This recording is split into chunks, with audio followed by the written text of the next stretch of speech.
പെട്ടെന്ന് ഇങ്ങനെ ഒരു മനം മാറ്റം ഉണ്ടാകാനുള്ള കാരണം എന്താണെന്നാ ഞാൻ ചോദിച്ചത്? അവര് വാടക തരാറില്ലെന്ന് നീ നുണ പറഞ്ഞതല്ലേ? എന്നാരും പറഞ്ഞു? ഞാൻ പോലീസിനെ വിട്ട് അന്വേഷിപ്പിച്ചു. പോലീസിനെ വിട്ട് അന്വേഷിപ്പിക്കാൻ ഞാൻ പറഞ്ഞോ? ഇല്ലല്ലോ. നീ പറഞ്ഞതുപോലെ ചെയ്യാൻ പോലീസുകാരും നിന്റെ കൂലിക്കാരോ? പോലീസുകാരെ അവരെ അധിക്ഷേപിച്ചോ? ഞാൻ വിശ്വസിക്കുന്നില്ല. ആഹാ, ആ, നിനക്ക് അവര് കൈക്കൂലി തന്നു അല്ലേ? ഗോപാലകൃഷ്ണ, കൈക്കൂലി എന്ന വാക്ക് തന്നെ എനിക്ക് അലർജിയാണ്. എന്തിനാ നിർത്തിയത്? തല്ലടാ, തല്ലടാ, ഒരു പ്രാണ സുഹൃത്തിന്റെ മോന്തികൾ തല്ലടാ. സ്നേഹത്തെക്കാൾ വലുതാണാ എനിക്ക് സത്യവുന്നീരിയും. ഒന്നോ കേട്ടോ ഗോപാലകൃഷ്ണ,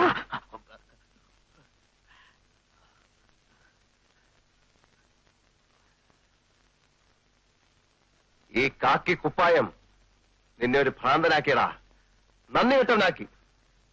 രാജേന്ദ്ര, സ്കൂളിൽ പഠിച്ചുകൊണ്ടിരുന്ന കാലത്ത് നിനക്ക് എത്ര പ്രാവശ്യം ഞാൻ ചോറ് വാങ്ങിച്ചു തന്നിട്ടുണ്ടടാ. വെട്ടി ഉരുട്ടി ഉരുട്ടി വിഴുങ്ങിയതൊക്കെ നീ മറന്നു വേണോടാ. നീ അല്പനാണ്, നീ ശപ്പനാണ്. പോടാ, നീ വലിയ എസ് ഐ ആണെന്ന് ഞാൻ നോക്കൂല. അടിച്ച് നിന്റെ മോന്തയുടെ ഷേപ്പ് ഞാൻ മാറ്റും. നിന്റെ സഹായിക്ക് വേണ്ടടാ. നീ കോട്ടപ്പള്ളി സുരേന്ദ്രനെ വേണ്ട ബാക്കിയാണല്ലോ. നീ ധൈര്യം കൊണ്ട് എന്നോട് കളിച്ചു നോക്ക്.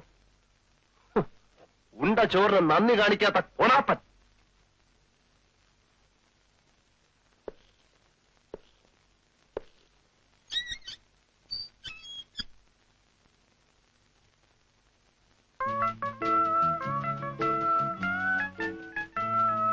മീര, നല്ല പേര്.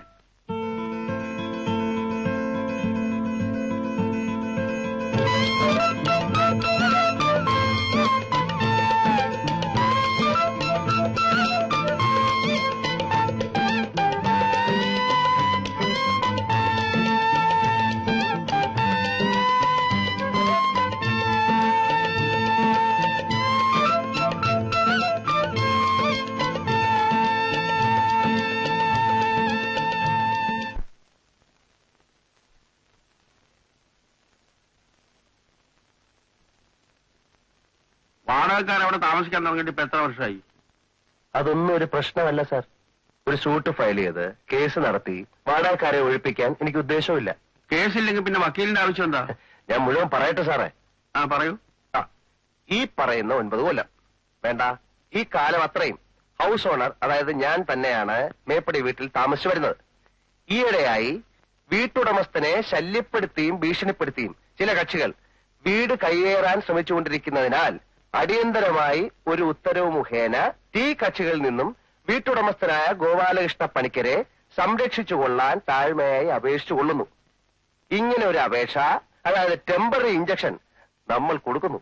അതുകൊണ്ട് എന്താ കാര്യം? ഹൗസ് ഓണർ താമസിക്കുന്നത് ഇപ്പൊ അവിടെ അല്ലല്ലോ. ഹൗസ് ഓണർ അവിടേക്ക് താമസം മാറ്റാൻ പോവുകയാണല്ലോ. അത് വാടകക്കാർ സമ്മതിക്കണ്ടേ? അത് ഞാൻ നോക്കിക്കൊള്ളാം. ഇത്രയൊക്കെ അറിയാവുന്ന എനിക്ക് പിന്നെ ഒരു വക്കീലിന്റെ ആവശ്യമൊന്നുമില്ല.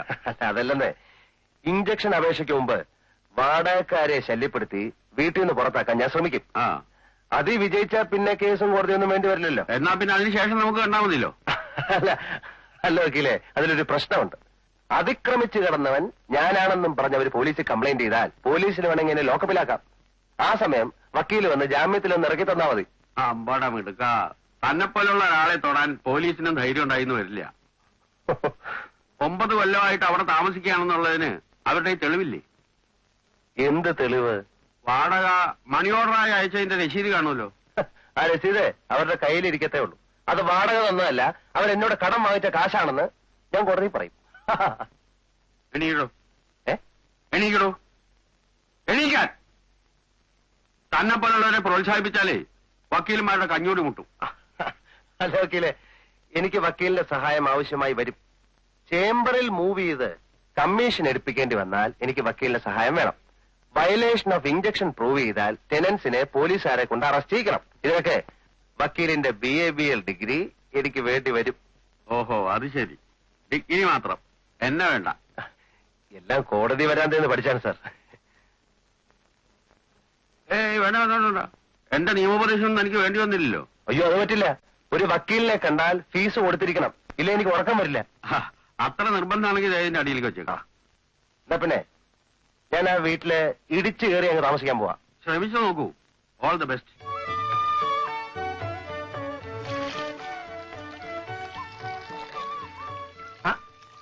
എന്താ പണിക്കരെ ഇന്നലെ ഉത്സവപ്പുറപ്പ് കച്ചവടം ഉണ്ടേ നിങ്ങൾക്ക്? ഞങ്ങള് പ്രശ്നം സോൾവ് ചെയ്തു. പാവങ്ങള് സമാധാനമായിട്ട് ജീവിച്ചോട്ടല്ലേ. പിന്നല്ലാതെ. എന്താ നിങ്ങളുടെ പേര്? ഉമ്മർ. ഇതെന്താ കെട്ടും ചേടൊക്കെ ആയിട്ട്? ഞാൻ അമ്മ ഒരുപാട് വഴക്ക് പറഞ്ഞു. പ്രായച്ചിട്ടായിട്ട് കുറെ സമ്മാനങ്ങളാ കൊടുത്തൊന്നും മാപ്പ് പറയണം. ഞാൻ തിരികെ വരികയാണെങ്കിൽ കാണാം. പാവം ഹൈസ്കൂൾ തോറ്റ മനസ്സ് എത്ര പെട്ടെന്ന് അലിഞ്ഞി.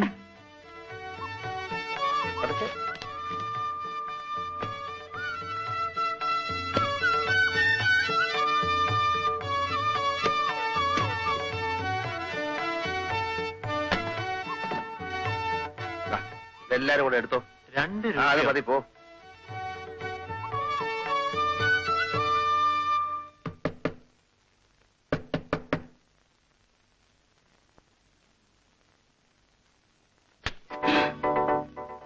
എന്നോട് ക്ഷമിക്കണം അമ്മേ. അയ്യോ ഇതെന്താ? എല്ലാ തെറ്റുകൾക്കും മാപ്പ്. ഞങ്ങൾ ഇവിടെ താമസിക്കാൻ പറ്റുന്നില്ല. എത്ര കാലം വേണേലും നിങ്ങൾ ഇവിടെ താമസിച്ചോ. ഒരു തവണ പോലും നിങ്ങൾ വാടക മുടക്കിയിട്ടില്ല. ഈ വീട് ചീത്തയാക്കിയിട്ടില്ല. അങ്ങനെയുള്ള നിങ്ങളോട് ഞാൻ വലിയ ക്രൂരതയാണ് കാണിച്ചത്. എന്നോട് ക്ഷമിക്കില്ലേ അമ്മേ? എന്താ പണിക്കര് ഇത്? അതിന് പണിക്കര് തെറ്റൊന്നും ചെയ്തില്ലല്ലോ. വാടകക്കാരി വീട്ടിൽ നിന്ന് ഇറങ്ങാതിരുന്ന ആർക്കും ദേഷ്യം തോന്നും. ഈ പറഞ്ഞത് അമ്മയുടെ വലിയ മനസ്സ്. ഞാൻ ചെയ്ത തെറ്റിന് നല്ല ഒന്നാം തരം ശിക്ഷ എനിക്ക് കിട്ടുകയും ചെയ്തു. സിറ്റിയിൽ ഞാൻ താമസിച്ചിരുന്ന ലോഡ്ജില് മുറി വെച്ചിരുന്ന 6000 രൂപ ആരോ കട്ടുകൊണ്ടുപോയി. എനിക്കത് കിട്ടണം. 6000 രൂപയോ? 6000 രൂപ. ആ നിമിഷം ഞാൻ ആ ലോഡ്ജിൽ നിന്ന് ഇറങ്ങി. എന്തിനാ ലോഡ്ജിൽ താമസിച്ച? അത് ഈ ചില്ലറ കോൺട്രാക്ട് വർക്കുണ്ടേ. ബില്ല് മാറി കിട്ടണം. എഞ്ചിനീയർ ഓഫീസിൽ ദിവസവും പോണം. ആരാമ ഈ മുറി താമസിക്കുന്നത്? ആരുമില്ല. എനിക്കും തോന്നി. 2 ദിവസത്തിനാകും ബില്ല് മാറി കിട്ടും. ലോഡ്ജിൽ പോകാൻ ഇനി എനിക്ക് ധൈര്യമില്ല. 2 ദിവസം ഞാൻ ഒരു ഉപദ്രവം ഉണ്ടാക്കില്ല. ഈ മുറി താമസിച്ചോട്ടെ. അയ്യോ അത് അമ്മയുടെ മോനെ പോലെ എന്നെ കരുതണം. അതല്ല, പണിക്കര് കിടക്കണ്ടെന്ന് പറയാൻ പറ്റുമോ? ഇത് പണിക്കരുടെ വീടല്ലേ. അയ്യോ, ആ അധികാരത്തിൽ വന്നതല്ലമ്മേ. വേറെ നിവൃത്തിയില്ലാഞ്ഞിട്ടാ. അപ്പൊ ഞാൻ സാധനങ്ങളൊക്കെ അകത്തേക്ക് വെക്കട്ടെ? സാധനങ്ങളോ? ഞാനത് പറയാൻ മറന്നു. ഞാനൊരു പ്രത്യേക സ്വഭാവക്കാരനാ. ലോഡ്ജിലായാലും വീട്ടിലായാലും ഞാൻ എന്റെ സ്വന്തം കട്ടിലേ കിടക്കൂ.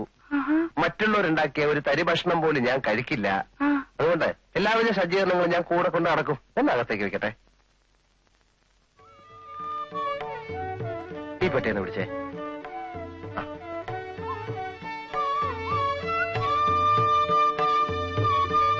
മാറിക്കേ.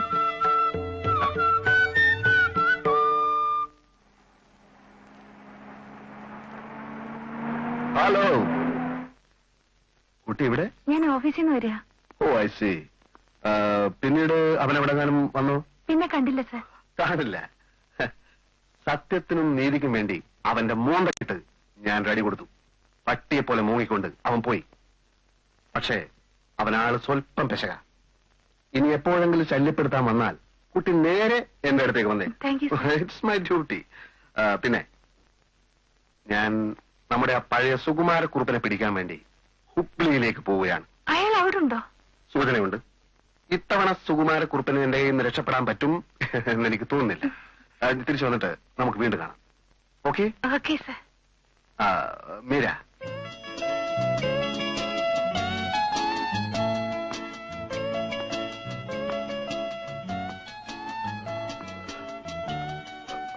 ഒന്നുമില്ല.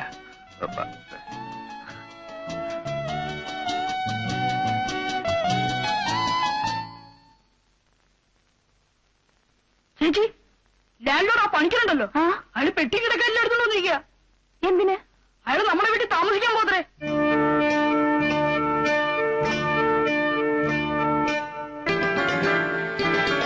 ആ മുറിയിലുണ്ട്.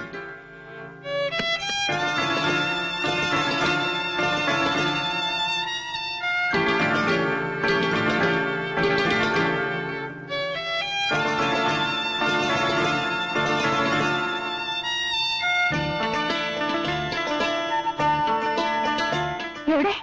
പുറത്തു പോയിട്ടില്ല. അമ്മേ, ദേശ അരി കഴുകാണ്. അരിക്കൊക്കെ ഇപ്പൊ എന്താ വില?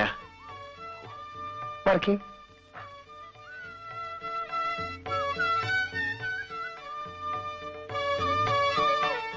ആരോട് ചോദിച്ചിട്ടമ്മേ അയാൾ മുറി കയറി കൂടിയത്? അമ്മ സമ്മതം കൊടുത്തോ? അത് അയാൾ 2 ദിവസം കഴിഞ്ഞ് പോവും. 2 ദിവസമല്ല, 2 നിമിഷം പോലും അയാൾ ഇവിടെ നിൽക്കാൻ പാടില്ല. നമുക്ക് എതിര് പറയാൻ പറ്റുമോ മോളെ? ഇത് അയാളുടെ വീടല്ലേ? അല്ല, നമ്മൾ വാടക കൊടുക്കുന്ന കാലം വരെ ഇത് നമ്മുടെ വീടാ. നാണുണ്ടോ ആ മനുഷ്യന്? നമ്മുടെ അടുക്കള കയറി അരി കഴുകുക അയാള്. തീ പിടിച്ച വിലയാണ് എത്ര അരിക്ക്? അതിന് ഞാനെന്ത് വേണം? ഇപ്പൊ തന്നെ ഇവിടുന്ന് ഇറങ്ങണമെന്ന് അമ്മയൊന്ന് പറയൂ. 2 ദിവസത്തെ കല്യാണം മോളെ. അമ്മയെ കൊണ്ട് ഞാൻ തോറ്റു.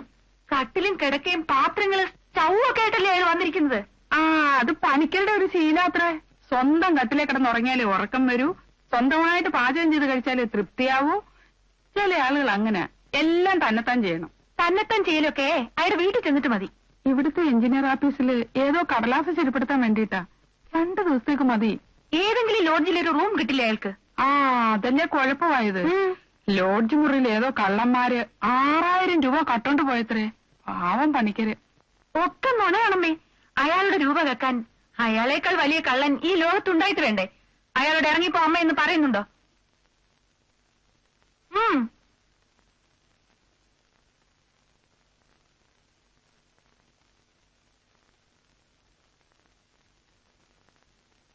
ഞാനിപ്പോ എങ്ങനെയാ പറയുന്നേ?